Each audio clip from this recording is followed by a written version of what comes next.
ये आकाशवाणी रायपुर है। छत्तीसगढ़ी समाचार बुलेटिन के संग प्रथा शुक्ला के जय जोहार। अंतागढ़ टेपकांड मामला में मंतूराम पवार हा आरोप लगाइन है कि अंतागढ़ चुनई ले नाव वापस लेबर ओमन ला एनकाउंटर करे के धमकी देके रहीन है।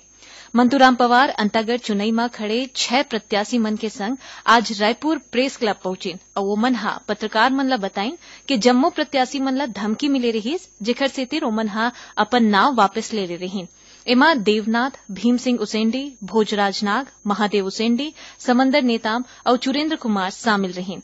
ओमन बताइन कि 6 प्रत्याशी मन ला 1-1 करोड़ रुपया देके बात करेगे रहीस, फिर कोनो ला 50,000 तक कोनो ला 40,000 रुपया देगे रहीस।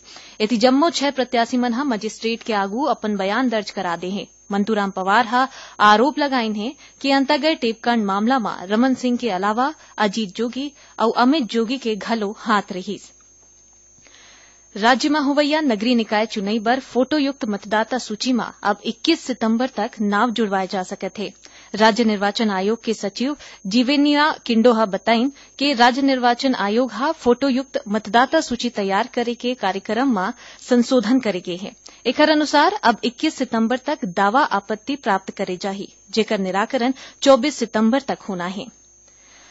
मुख्यमंत्री भूपेश बघेल हा आज भिलाई के वैशाली नगर के एक ठेन सरकारी स्कूल पहुंचेन और शिक्षक बन के लइका मन ला छत्तीसगढ़ी में चलब भौरा चलाबो कहानी घलो सुनाइन। ओकर कहानी सुनाए के अंदाज एकदम नवा रही से। ए बेरा में ओमन खुदे भौरा चलाइन त जम्मो लइका मन खुश होगे।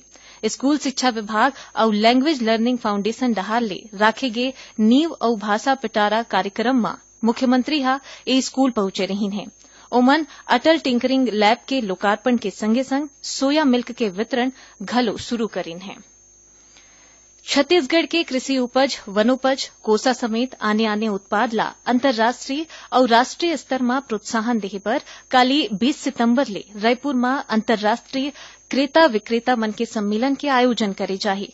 मुख्यमंत्री भूपेश बघेल हा इस सम्मेलन के शुभारंभ करे के संगे संग छत्तीसगढ़ उत्पाद ब्रांड के विमोचन घलो करही।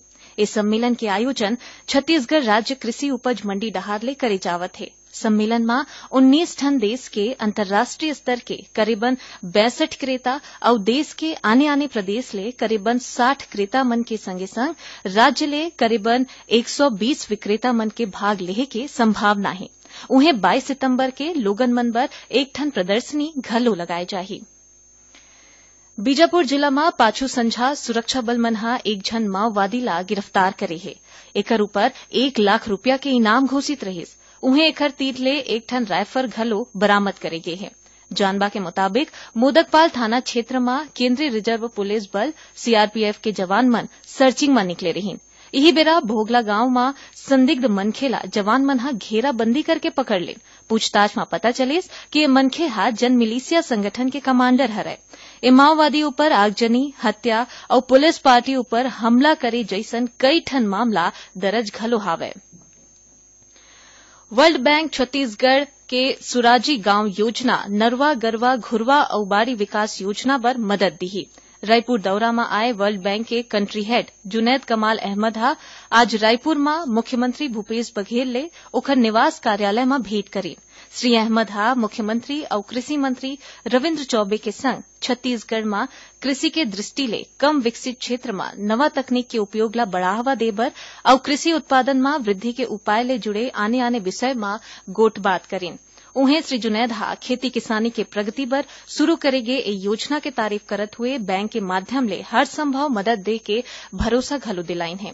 यही बीच विश्व बैंक के मदद ले प्रदेश में अनुसूचित जनजाति और अनुसूचित जाति के किसान मन के आय में बढ़ोतरी बर चिराग परियोजना जल्द ही शुरू करे जाही। दिव्यांग मन बर रायपुर में national centre for assistive technology support centre खोले जाही।